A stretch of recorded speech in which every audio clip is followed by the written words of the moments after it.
In a time long ago, when the world was still young and the hearts of men had grown wicked, the earth was filled with violence and corruption. God, saddened by the evil that had spread across his creation, resolved to cleanse the world and start a new earth. But among all the people, there was one man who stood out for his righteousness and faithfulness: Noah.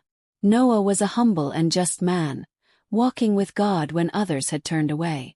Seeing Noah's goodness, God decided to spare him and his family from the coming judgment.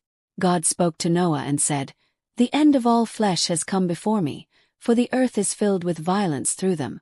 And behold, I will destroy them with the earth. Make yourself an ark of gopher wood. Make rooms in the ark, and cover it inside and outside with pitch." God then gave Noah precise instructions on how to build the ark: a massive vessel, 300 cubits long, 50 cubits wide, and 30 cubits high, with a window and a door set in its side, and divided into lower, second, and third decks. He told Noah that he would bring a great flood to destroy all life under the heavens, but that Noah, his wife, his sons, and their wives would be saved. Moreover, Noah was to bring into the ark 2 of every kind of living creature, male and female, to keep them alive during the flood. With great faith and obedience, Noah set to work. Year after year, he and his sons labored, building the ark exactly as God had commanded. The people around them watched and mocked.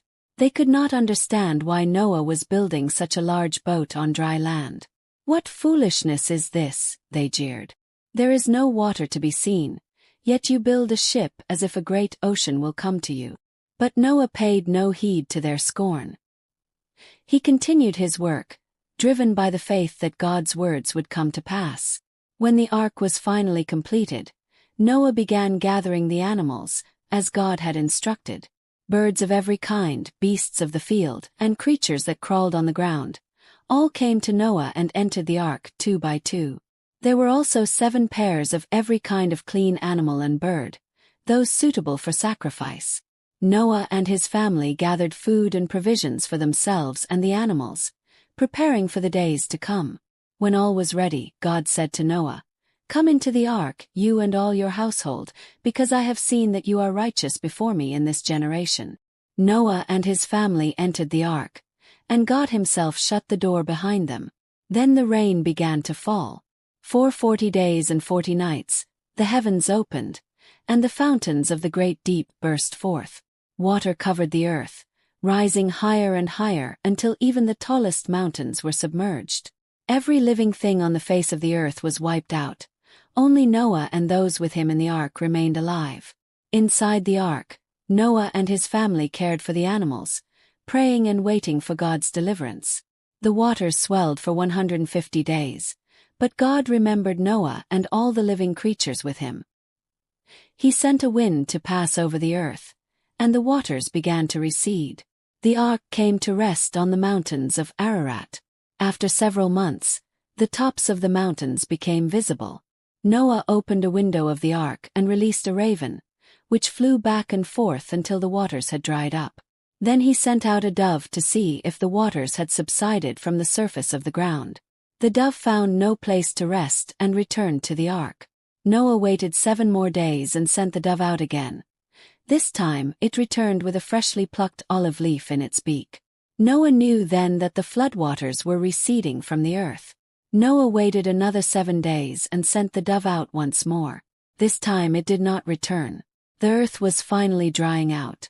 God spoke to Noah, saying, "Go out of the ark, you and your wife, and your sons' wives with you. Bring out every living thing that is with you, so they can multiply on the earth and be fruitful and increase in number." Noah and his family stepped out onto dry land, bringing with them all the animals. They breathed in the fresh air and saw the world washed clean, ready for a new beginning. The first thing Noah did was to build an altar to the Lord. He took some of the clean animals and birds and offered burnt offerings on the altar.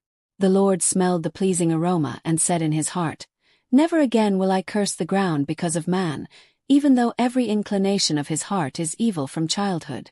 And never again will I destroy all living creatures as I have done." God blessed Noah and his sons, telling them to be fruitful and multiply and fill the earth. He established a covenant with Noah and every living creature. Never again would a flood destroy all life on earth. As a sign of this everlasting covenant, God set a rainbow in the clouds. Whenever the rainbow appeared, it would remind God and all of creation of this promise. Noah and his family began their new lives on a cleansed earth, grateful for God's mercy and mindful of his power. They knew that the world had been given a second chance, and they were determined to live in harmony with God's will. The story of Noah's Ark became a testament to faith, obedience, and the promise of hope, a reminder that even in the midst of judgment, God's grace and mercy endure.